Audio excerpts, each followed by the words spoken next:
kayo dyan?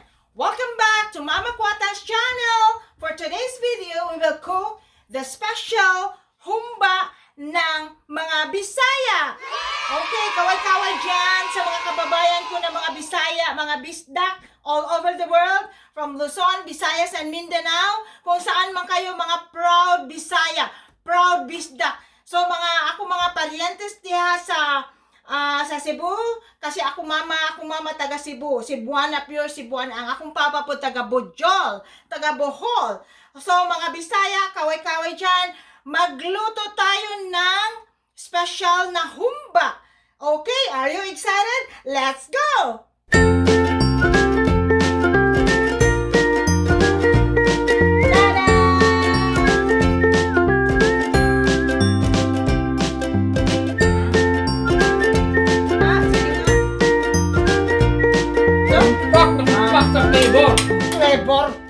Okay, guys, as for all our ingredients, of course, favorite ko na garlic powder at saka black pepper, and then ground black pepper, and then of course, meron tayo ditong dried lily flower, yan, and then pero ito, hinugasan ko na ng tubig, ang dried lily flower, and then also, meron tayo ditong dried mushrooms, and then of course, meron tayo ditong onions, red onions, and of course, meron ako isang piraso na star anise. So, pero optional lang ito. Kung gusto niyo gumamit ng anise, yan. Pero sa akin, gamit tayo ng pagluto sa humba, isa lang. And of course, meron tayo ditong garlic na sinachop ko na kanina. And then of course, meron tayo ditong bay leaves at saka peppercorn. And then, meron tayo ditong brown sugar. Yan, central tawag sa amin yan. And then, of course, ang ating pork pata. And then, of course, pwede din mo kayong gumamit ng pork butt or pork loin. So, anong yung gusto niyo? Pero, sa amin ito the best. Talaga, pag maghumba ang pag-usapan, pag magluto ng humba, ito talaga, ang pork pata. Okay? And then, later, meron din tayo ditong vinegar. Ayan. And then for the toyo, oil. Konting oil. And then meron tayo ditong yung barbecue marinade. Yan, konti lang. Pero pang palasa lang. Guys, una, ang first step sa pagluto ng humba ay kailangan muna natin iprito ng konti ang ating pork.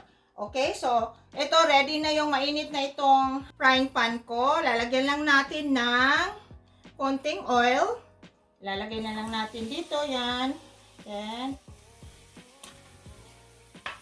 So, ito talaga yung very authentic na Bisaya recipe sa ang humba. So, ito din yung pinaka ulam at saka yung favorite ng iniwan ng mama ko na tinuro din niya sa isa sa mga tinuro niya na putahe sa akin. So, pero hinugasan ko na to guys ha, itong pork pata natin.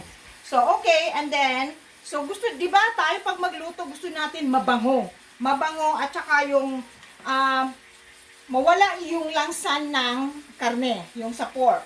So, lalagyan natin ng garlic, yan, bawang, on top, para naman, mag-amoy bawang siya. Babango mamaya yung luto natin na humba. Ayan. So, yan. May, may bawang.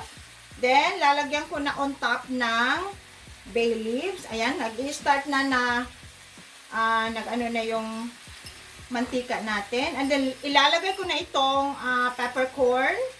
Ayan. So, ito talaga special. Maraming kanin na maubos nito guys. Pag kakain na tayo ng humba. Okay? Ayan. And then, lalagyan natin on top din ng brown sugar para gagawa tayo para makaramelize. Caramelize. Oh, ano ba yan? Caramelize yung natin, pork. Ayan, on top. Pagbabalik ta rin natin mamaya, ayan, lalagyan ulit natin ng brown sugar. Brown sugar lang guys ang gagamitin, ang ginagamit ko talaga pag humba. Kasi para hindi naman masyadong matamis yung humba natin. And then, since na prito natin ito, so tatakpan natin pero half covered. Huwag full covered, kailangan lang half. Ayan. So, wait tayo about 5 minutes, guys. And then, later, i-flip natin yung, yung pork. Okay, guys. After 5 minutes, ay tingnan natin the other side. Yan. Medyo, na din siya. Nag-brown na. Pero, hindi pa masyado. Kailangan yung parang talagang brownish ang dating niya. Pero, i-flip na natin para malagyan na natin ito ng brown sugar ang the other side. Kasi nalagyan na natin on top kanina. So, para magkaramel lang. Para didikit yung niya. Parang magawa tayo ng mga latik-latik.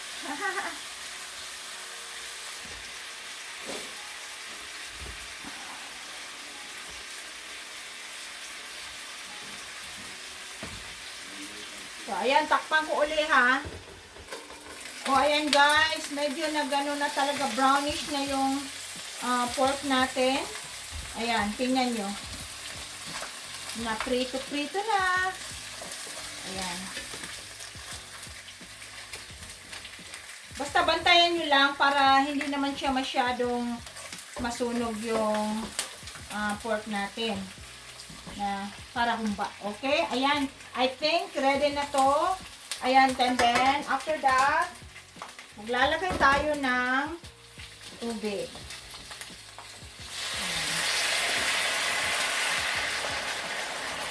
And then, toyo. Ito, ang measurement nito ay half cup lang ang ginamit ko. Toyo.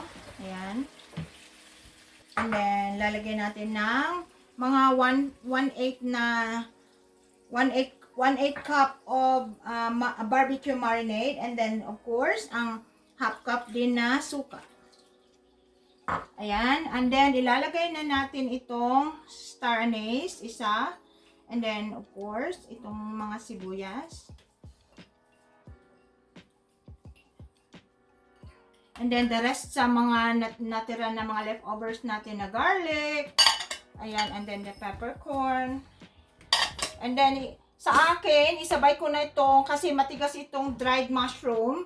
So, isabay ko na ito sa papalambot ng pork. Para sa special na humba.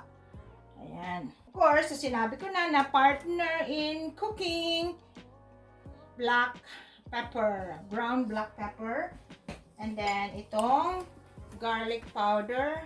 Ayan. So, yeah, later na natin lilagay itong dried lily flowers. So, ayan, full na ang pagtakip, hindi na half, kailangan ganyan. Kasi pakuluan at saka palambutin. And this time, kailangan slow cook na. So, kanina, medyo high yung high heat natin ang ginamit ang stove. Ngayon, parang slow cook na natin. Para talaga fully maging malambot yung pork natin. Okay? So, it's about maybe an hour or 1 hour and a half na. Talagang, kasi gusto ko yung paghumba talaga, guys, ito yung tip ko sa iyo sa humba. Paghumba, kailangan itong balat ng pork, malambot talaga, lalambot. At saka, and then, pagtusok mo ng fork, yan, talagang, malambot. At saka, talagang, sarap talaga kainin. Ayan. Okay, guys. After an hour and a half natin na pinakuluan at pinalambot yung pork natin na humba, ready na ba kayo? Ayan. Tadan! Yeah. So, ayan.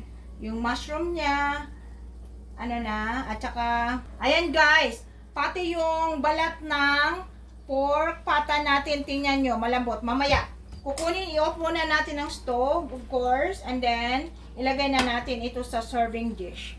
Para sabay-sabay na tayong titikim sa humba. Kakain sa humba natin. Woohoo! Ayan.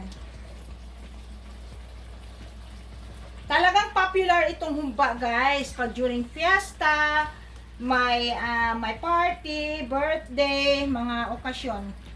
Lahat ng mga special occasion sa mga Bisaya. Alam ko naman kayo din, mga taga Luzon, mga hindi Bisaya. Alam ko naman na narinig na ninyo itong very popular na humba recipe. Ayan, yung star anise natin, star anise. Oh. Favorite ko talaga itong dried lily flowers. Talagang masarap pag may dried lily. Yan, mushroom. Yan. Yan, tingnan yung sabaw guys. Medyo, oh, sticky. Wow.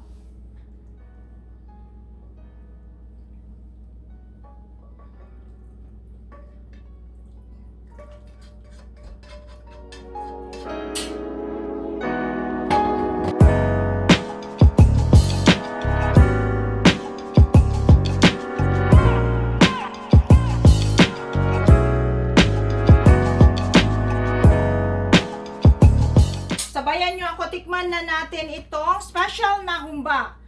Ayan. So, ipapakita ko lang sa inyo kung gaano ito kalambot. Yan. Tingnan nyo. Yan. O, di ba? Pag ano na ng fork, ay naku, maghihiwalay na talaga. So, ngayon, sabayan nyo ako. Kakain na tayo ng humba. Ayan. Malambot talaga yan. At saka wait, tikman muna natin kung ano yung lasa ng humba natin, ha? Balance, kailangan balance talaga yung asim niya guys, at saka yung alat, and everything balance talaga pag ganyan.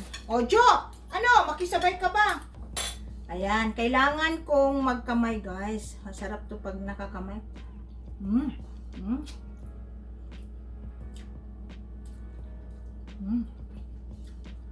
Oh, kain na kayo. Kain na. Sabayan nyo ako magkakain ito sa humba. Kaway-kaway sa mga Bisaya. Proud Bisdak.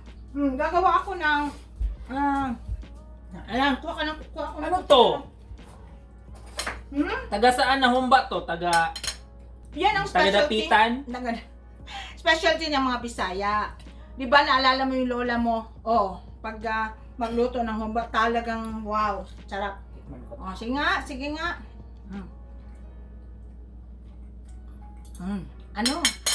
Ano, may kulang? Ano kulang? Good. Okay, gusto? Kumpak na kumpak sa flavor.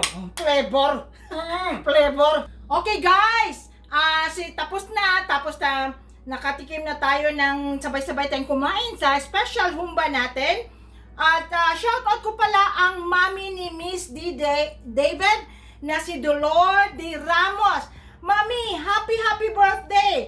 Oh, wishing you all the best in life. Mami, watch ka palagi sa mga videos ko ha. Asahan ko yan. Okay? Thank you, Mami. And then, okay, sa lahat ng mga kababayan ko dyan na OFW o hindi man OFW, kumusta na kayo? Ingat palagi. And then, sa mga nag-hug, bumisita sa bahay ko, thank you so much. At sa mga new subscribers, yung hindi pa nakapag-subscribe, subscribe na! Now na! Okay? So, that's it for this video, guys. Please don't forget to like, share, comment below, and subscribe to Mama Kuatan's channel. Bye for now. God bless you all. I love you guys. Bye!